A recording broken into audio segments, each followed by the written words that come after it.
A maioria das pessoas vive aprisionada numa dança invisível, tentando agradar, tentando se moldar ao olhar alheio, como se a aprovação externa fosse a chave para a sua paz. Mas há um preço secreto por isso, um preço que ecoa não apenas nesta vida, mas nas tramas sutis do karma.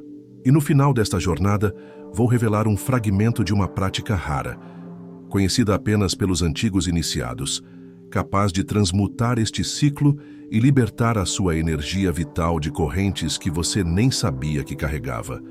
Mas até lá, você precisará atravessar um território que poucos ousam percorrer. Já sentiu que, por mais que dê o seu melhor, ainda assim algo em você permanece inquieto, como se nunca fosse suficiente? Já percebeu que, mesmo recebendo reconhecimento, dentro há um vazio que insiste em permanecer? Annie Besant dizia que agradar aos outros como hábito é um feitiço que lançamos sobre nós mesmos, um encantamento que nos desvia do nosso Dharma, a rota sagrada da alma. E é justamente nesse ponto que a teosofia nos convida a voltar os olhos para dentro e perceber o fio oculto que une nossas ações ao campo invisível das consequências kármicas. Não é apenas uma questão moral ou emocional. É um fluxo vibracional que atravessa a alma como uma corrente silenciosa, moldando a forma como o universo nos responde. A maioria acredita que agradar é um ato de bondade pura, mas Annie Besant, com sua clareza cortante, nos alerta. Muitas vezes não é amor, mas medo disfarçado. Medo de rejeição, medo de não pertencer, medo de encarar o próprio valor sem a validação do outro.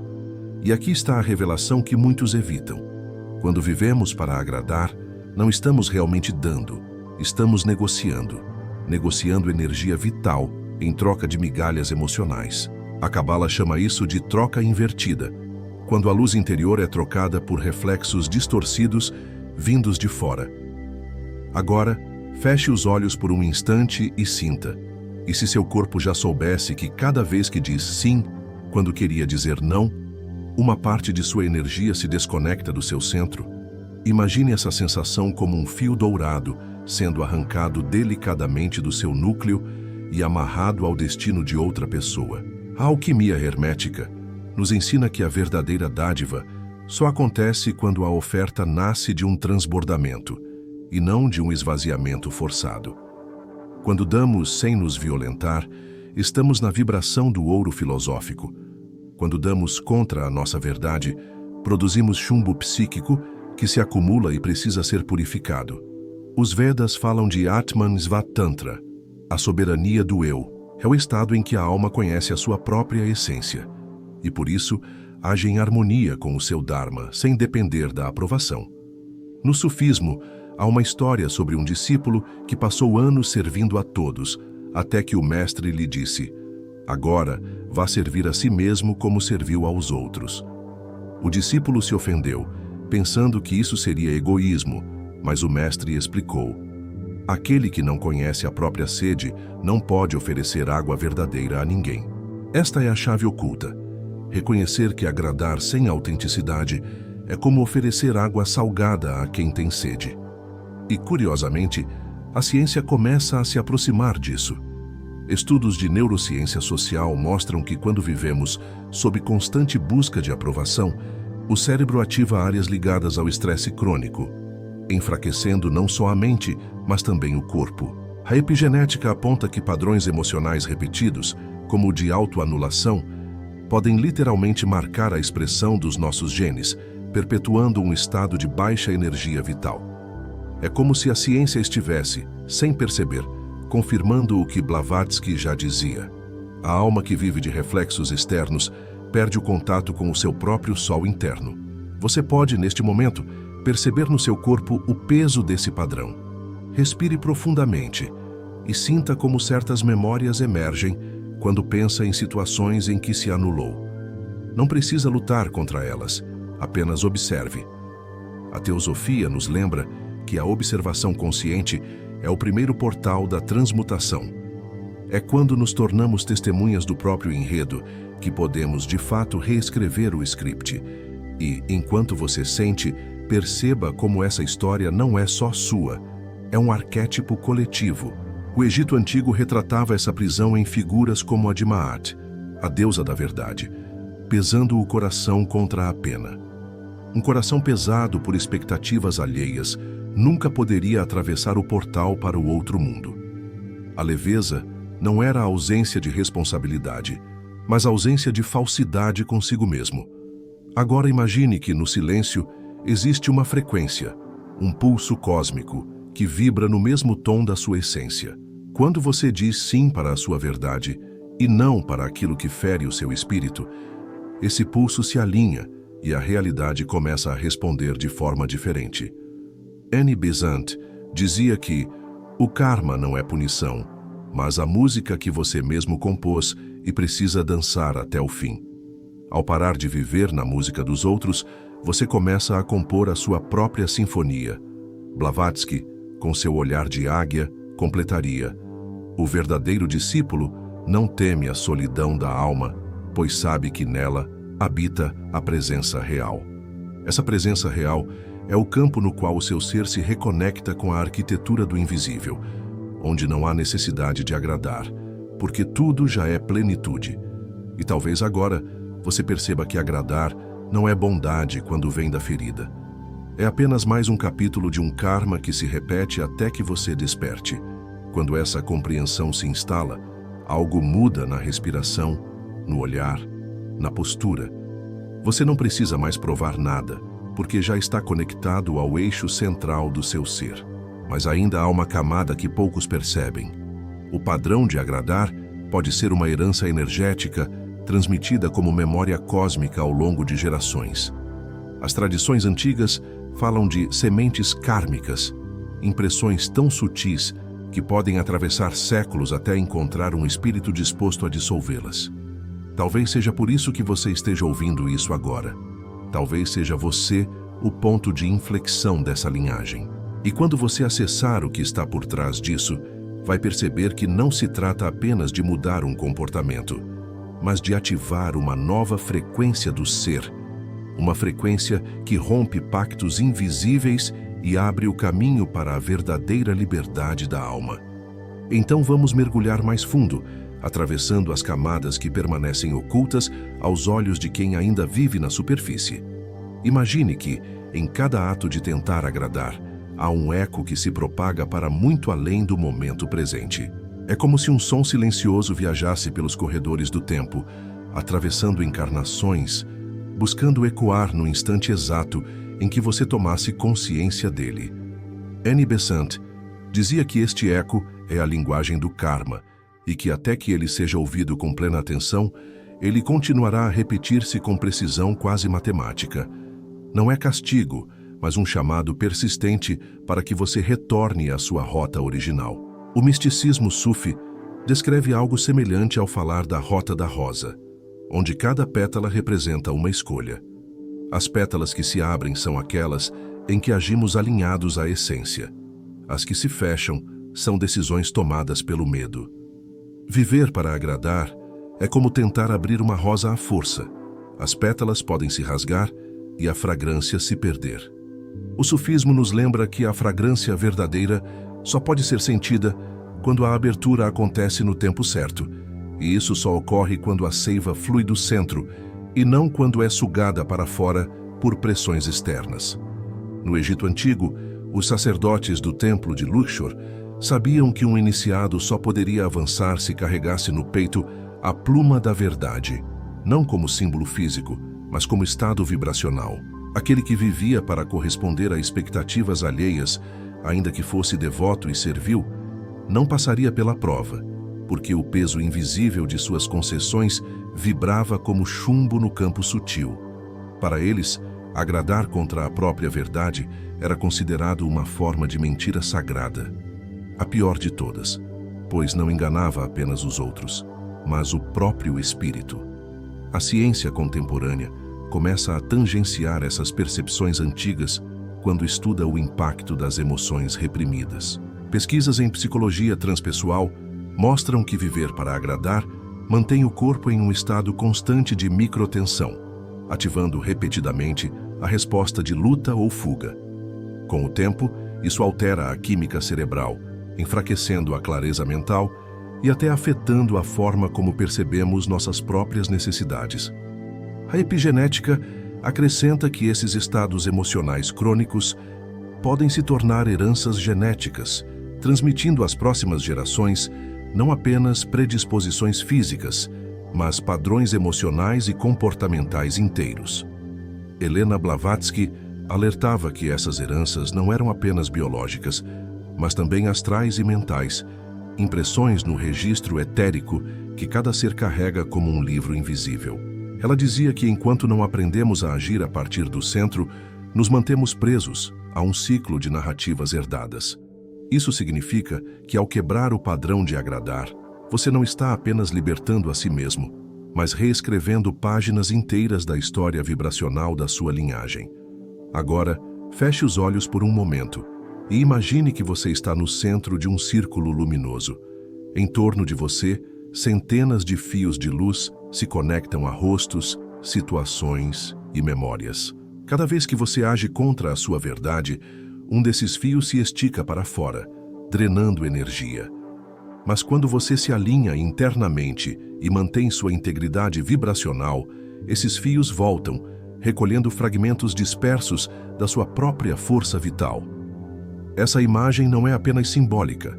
Segundo tradições herméticas, é um reflexo do que realmente ocorre nos planos sutis. No Vedanta, essa prática de recolhimento é chamada de pratyahara, o recolher dos sentidos e da energia para o centro. Não é isolamento, mas um retorno ao núcleo para que, ao se abrir ao mundo, você o faça como um sol que irradia, e não como uma lâmpada que se apaga tentando iluminar tudo ao seu redor. Annie Besant comparava isso ao equilíbrio de um templo interior, onde cada pilar representa um princípio inegociável do seu ser.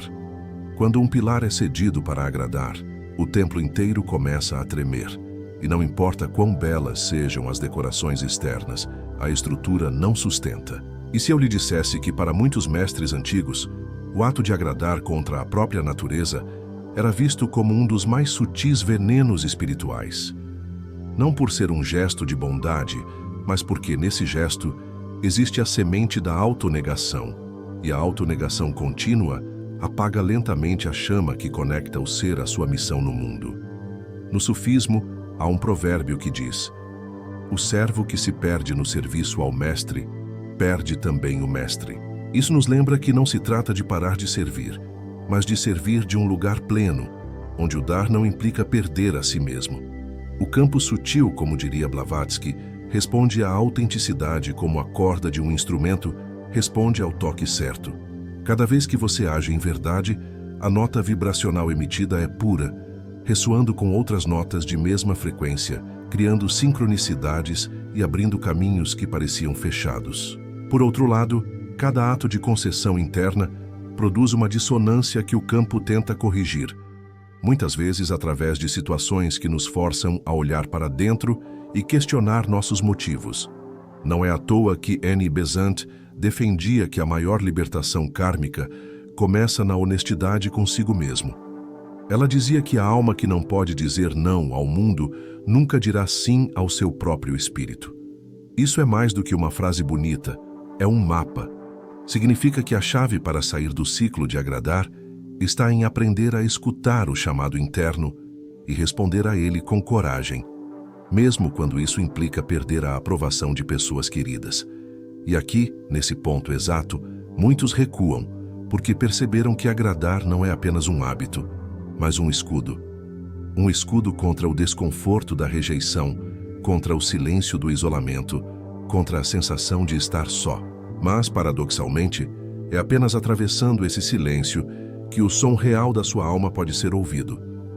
O sufismo chama isso de a pausa entre as notas e afirma que é nessa pausa que Deus sussurra. O que está por trás disso tudo não é apenas mudança de comportamento, mas a ativação de uma nova frequência, uma pulsação cósmica que realinha não apenas a sua vida, mas todo o seu campo de possibilidades.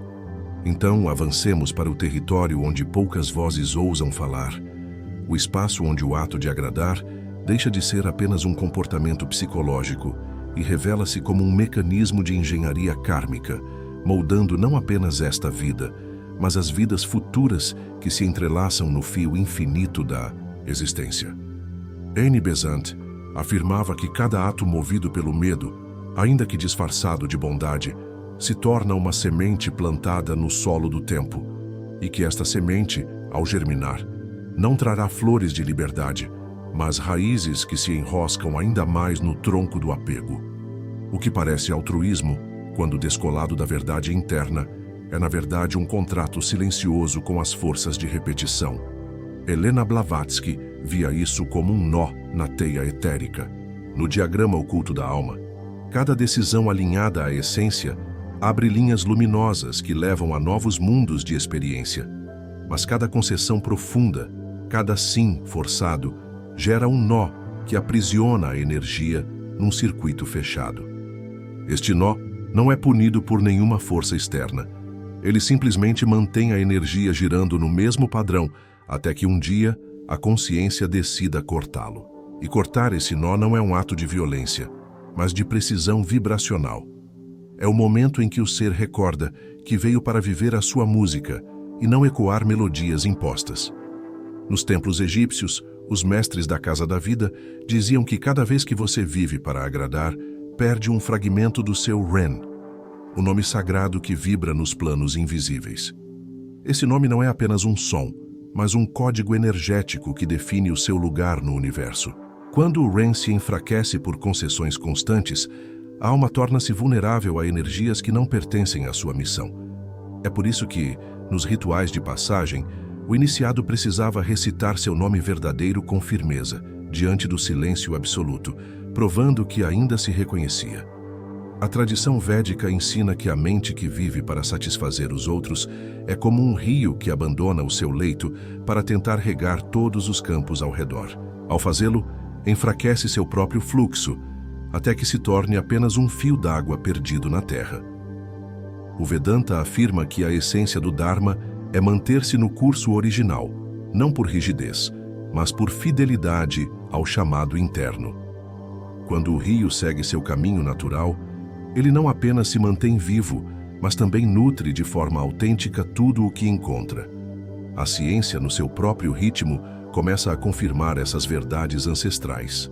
Pesquisas recentes em neuropsicologia mostram que padrões de autoanulação prolongados alteram a percepção de identidade, criando uma espécie de cegueira para o próprio eu. Essa dissociação não é apenas emocional. Exames mostram mudanças reais na atividade das áreas cerebrais ligadas à autoimagem.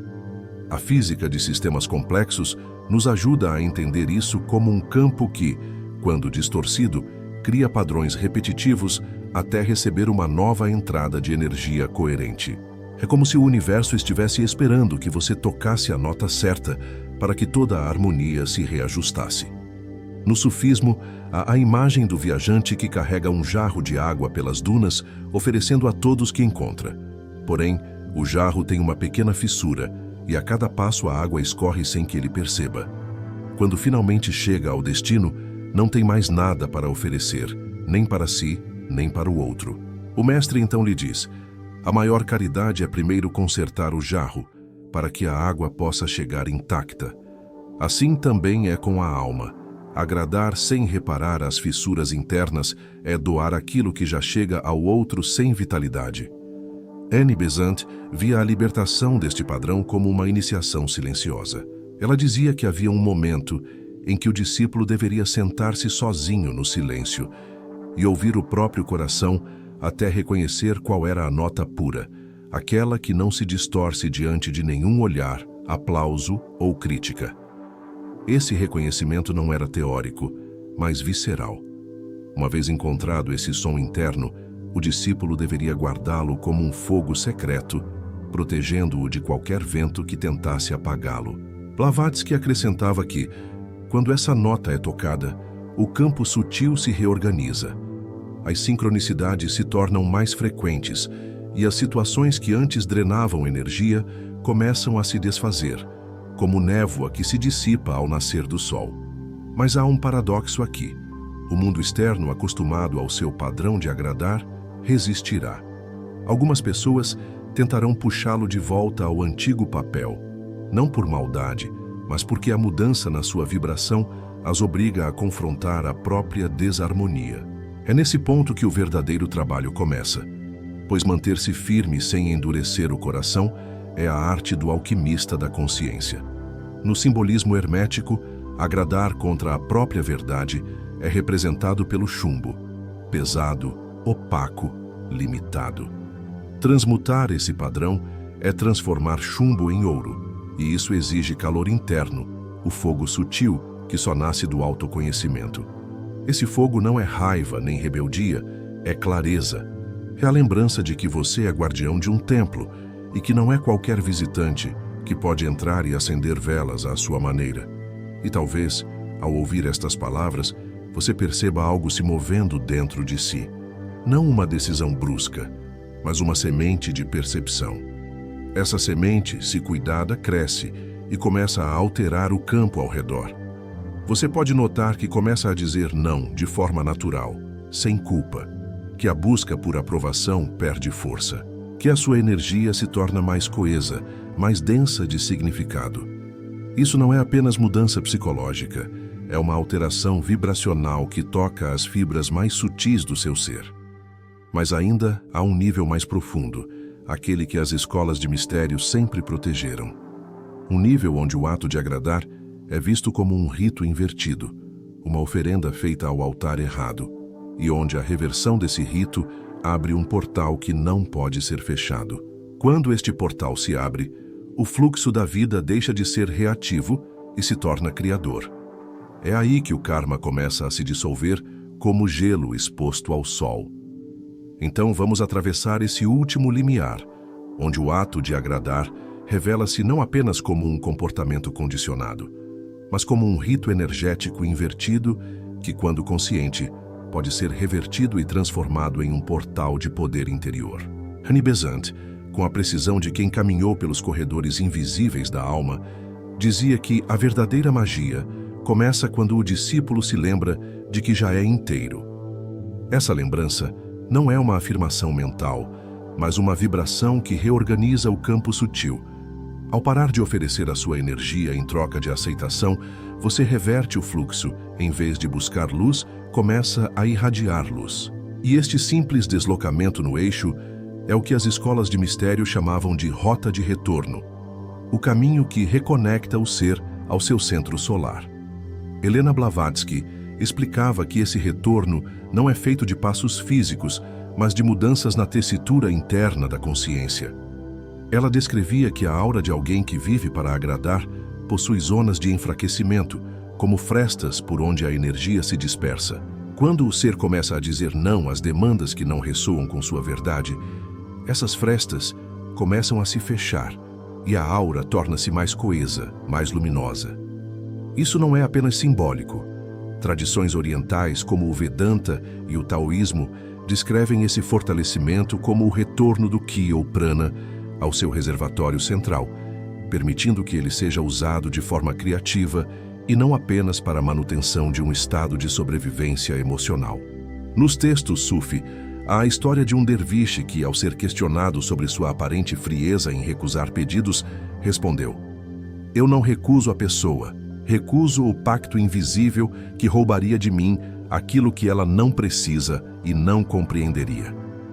Essa é a diferença entre dureza e discernimento. O derviche sabia que cada concessão contra a própria verdade cria uma dívida vibracional e que, para quitá-la, a vida exigiria dele mais energia do que a que havia cedido. Na ótica kármica, é como pagar juros sobre um empréstimo que nunca deveria ter sido feito. Os antigos egípcios também conheciam essa mecânica. Em inscrições do templo de Edfu, fala-se sobre o peso do coração e a balança de Maat. Mas poucos sabem que, para os sacerdotes, o peso não vinha apenas de más ações evidentes, mas do acúmulo de pequenas concessões internas que desviavam a alma de seu caminho real. O coração de quem vivia para agradar era considerado pesado não por falta de virtude, mas por excesso de falsidade consigo mesmo. A física moderna oferece uma metáfora para isso. Em sistemas dinâmicos, quando um padrão se autoalimenta, ele se estabiliza, mesmo que seja um padrão disfuncional. É por isso que, ao tentar mudar, tantas pessoas sentem resistência não só externa, mas interna. O padrão criou raízes profundas no campo de possibilidades.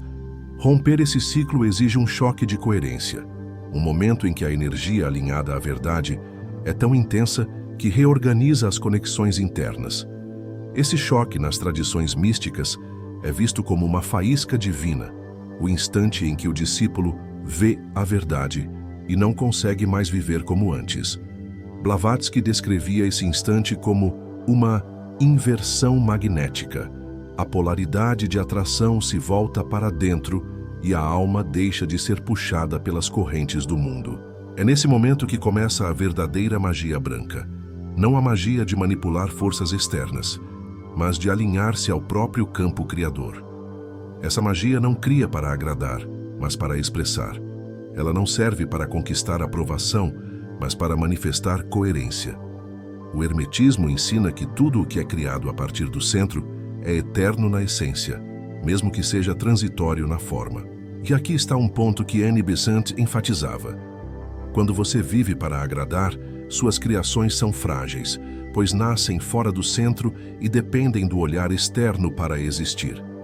Mas quando você cria a partir da integridade, o que nasce carrega a assinatura vibracional da sua alma, e essa assinatura é indestrutível.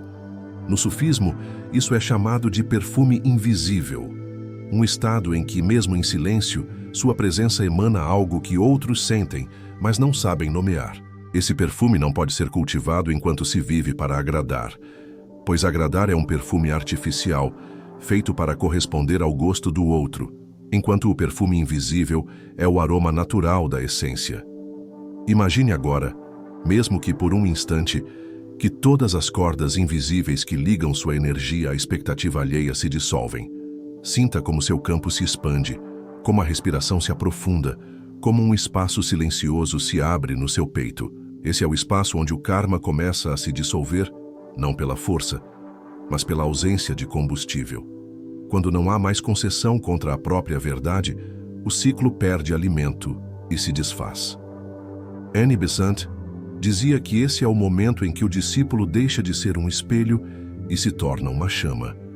O espelho apenas reflete o que lhe é mostrado, mas a chama cria sua própria luz, ilumina sem depender de quem está por perto, aquece sem perguntar quem vai receber o calor. É nesse ponto que o caminho deixa de ser de agradar e se torna de irradiar. E, no entanto, há um último mistério que os mestres antigos protegiam: a reversão vibracional, quando praticada conscientemente, não apenas liberta o indivíduo, mas altera o campo coletivo. É como se, ao retirar sua energia de um pacto inconsciente, você removesse também um tijolo da parede que mantém outros aprisionados. A libertação pessoal torna-se um ato silencioso de libertação coletiva, sem discursos, sem imposições, apenas pelo simples fato de ser quem você é, sem distorções. E quando você perceber que essa força é real, que ela pulsa em cada célula, que ela esteve o tempo todo esperando pelo momento certo para se manifestar, então começará a compreender que o que está por vir vai muito além de quebrar um hábito. É a entrada num estado em que o karma deixa de ser prisão e se torna matéria-prima para a sua alquimia interior.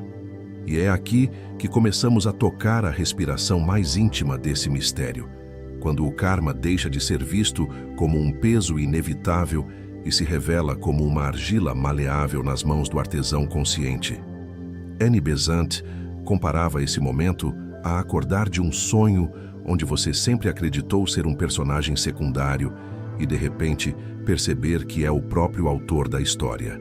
Essa lucidez não vem com estrondo, mas como uma luz suave, que começa a infiltrar-se por todas as frestas do ser, dissolvendo as sombras que antes pareciam intransponíveis. Helena Blavatsky descrevia o karma como uma corrente viva de causa e efeito, mas acrescentava que, ao contrário do que muitos pensam, ele não é uma sentença imutável. É uma dança. E como toda dança, pode mudar de ritmo se o dançarino muda de compasso. Agradar constantemente para ela era como insistir num passo que não pertence à música que sua alma está tocando, um movimento dissonante que atrai parceiros errados para a dança. Mas quando a pessoa encontra o passo certo, alinhado ao seu centro, a música muda, e os parceiros que permanecem são aqueles que dançam na mesma frequência. Nas tradições herméticas, essa mudança de compasso é o que se chama de transmutação vibracional. É o momento em que o chumbo do hábito inconsciente começa a aquecer no fogo da consciência até se tornar ouro da vontade alinhada. Mas esse fogo não é externo, ele nasce do núcleo.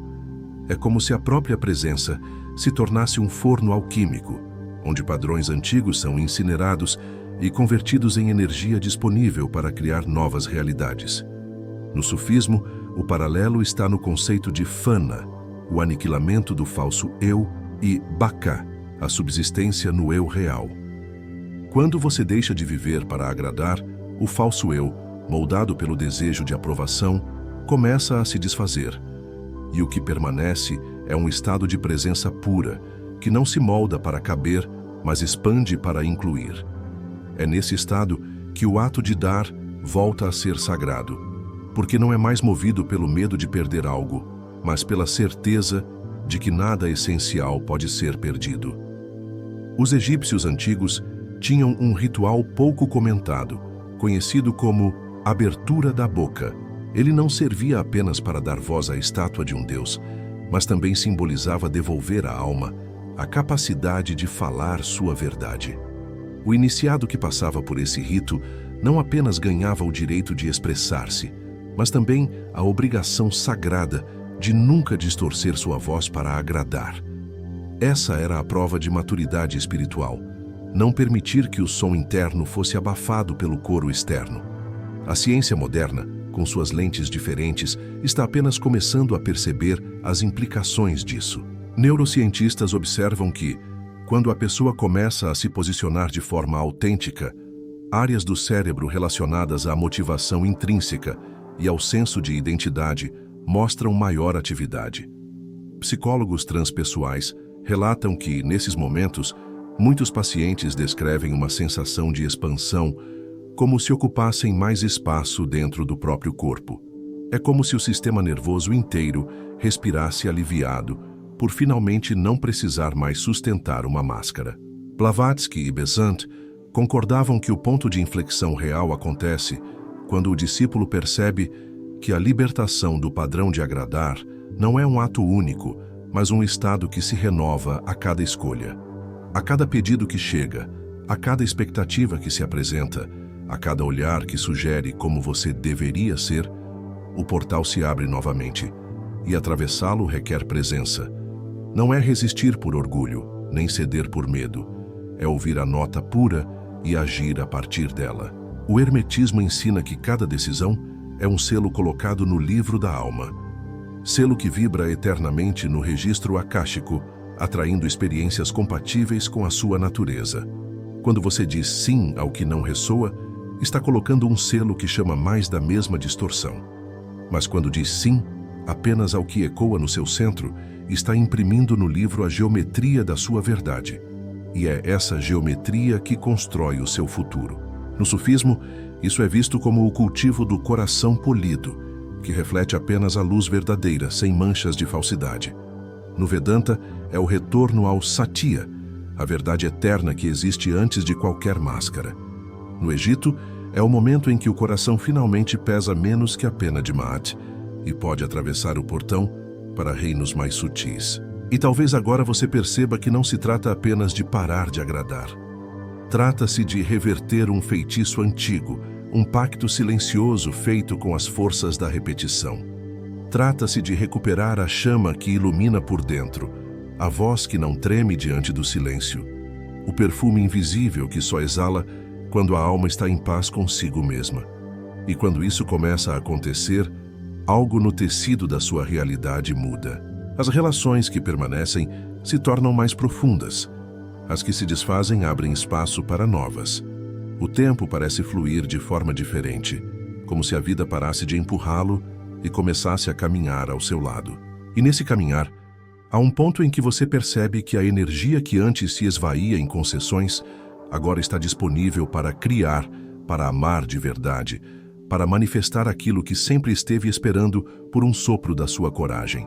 E é nesse exato instante que a alquimia interna se consolida, porque a energia não mais se dispersa para manter aparências, mas se concentra como um raio coeso que perfura as camadas mais densas do seu próprio inconsciente. É como se, de repente, você tivesse em mãos o cetro invisível, que Blavatsky dizia ser a verdadeira ferramenta do mago.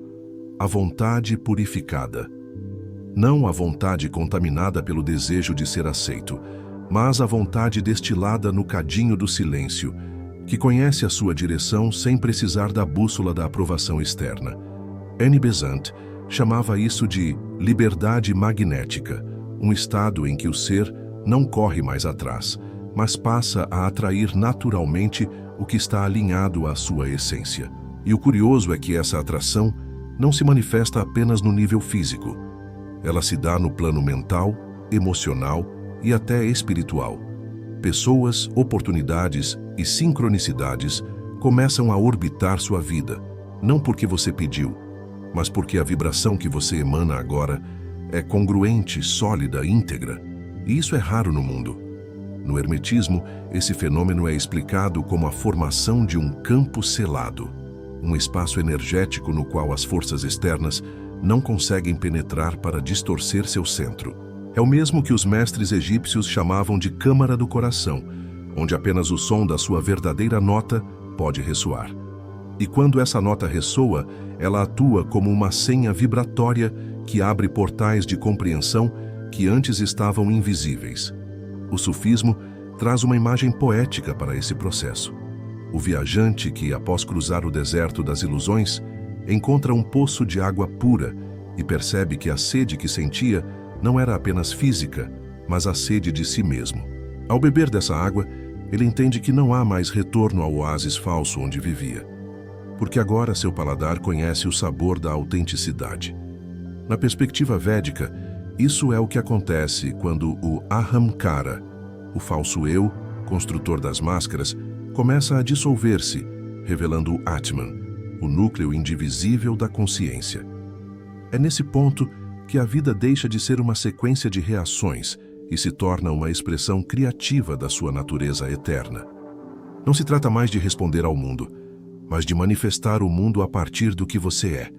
E a grande revelação, como diria Blavatsky, é que o mundo exterior não é o palco onde você precisa se provar, mas o espelho onde você se reconhece. Tudo que aparece nele é reflexo do tom que você sustenta no íntimo. Se esse tom é afinado para agradar, o reflexo será de dependência e instabilidade. Mas se o tom é afinado na frequência do ser, o reflexo será de plenitude e soberania. Esse ajuste é um trabalho diário, quase artesanal. Cada vez que surge a tentação de moldar-se para caber, você segura o ímpeto, respira e retorna ao centro. É como o trabalho de um escriba egípcio que grava hieróglifos na pedra. Cada traço é definitivo e molda a narrativa que será lida nos séculos seguintes. Assim é com as escolhas alinhadas ao seu ser. Elas se tornam marcas eternas na tapeçaria do seu destino. A magia real, como enfatizavam tanto Besant quanto os iniciados herméticos, não é invocar forças externas para manipular o mundo, mas alinhar-se de tal forma com a sua essência que o mundo não tenha outra escolha senão refletir esse alinhamento. É um estado de poder silencioso, que não se anuncia, não se exibe, mas que é sentido por todos que cruzam o seu campo. E talvez o mais paradoxal seja perceber que quanto mais você vive nesse eixo, menos precisa provar algo para alguém, inclusive para si mesmo. Porque a própria necessidade de provar é resíduo do antigo feitiço. E quando ele se dissolve por completo, resta apenas a presença pura, tão plena que o ato de agradar se torna irrelevante, e o de amar, inevitável. E é nesse ponto que algo dentro de você sussurra, não como um comando, mas como um lembrete ancestral, que o verdadeiro poder nunca esteve em ser querido por todos, mas em ser inteiro para si mesmo. Porque é a partir dessa inteireza que as portas mais sutis se abrem. Você já sentiu isso? Agora, aquilo que antes era apenas um incômodo abafado, ganhou contornos nítidos. Os rostos, as vozes, as histórias que te puxavam para o chão não eram apenas vínculos emocionais, eram correntes energéticas, moldadas por vidas e padrões que você carregava sem perceber.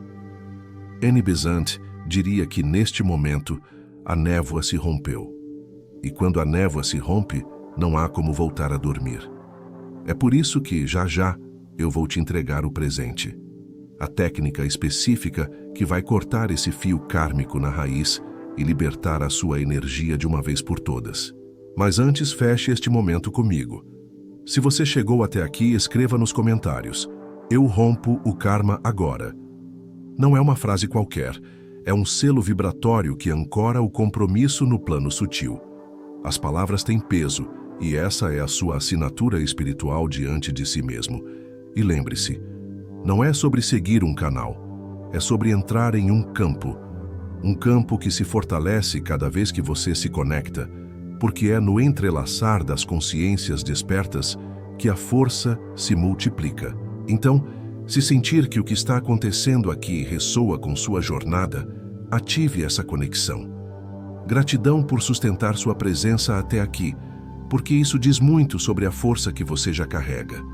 E como prometi, aqui está o presente. Técnica da corda de fogo para libertação kármica. Encontre um espaço silencioso. Sente-se com a coluna ereta e feche os olhos. Respire profundamente 3 vezes, visualizando uma luz dourada descendo pelo topo da sua cabeça até o centro do peito. Agora, traga à mente a imagem da pessoa, situação ou padrão que te prende no ciclo de agradar e se machucar. Visualize entre você e essa energia uma corda espessa, como se fosse feita de fibras etéricas, pulsando com uma luz turva. Inspire profundamente e, ao expirar, imagine uma chama azul dourada surgindo nas suas mãos. Essa é a chama da vontade pura. Passe essa chama lentamente sobre a corda, sentindo-a queimar e se dissolver sem dor. Apenas libertação. Quando a corda se desfizer completamente, veja-se envolto por um manto de luz branca, selando o espaço onde ela se conectava. Fique em silêncio por alguns minutos, apenas sentindo o peso se dissipar e a energia retornar ao seu corpo. Ao abrir os olhos, declare em voz firme: "Eu sou inteiro em mim. Nenhum vínculo não sagrado me prende." Faça isso por 7 dias seguidos, sempre no mesmo horário, para que o campo se estabilize e a libertação seja definitiva. Agora respire fundo e perceba como algo em você já começa a se mover.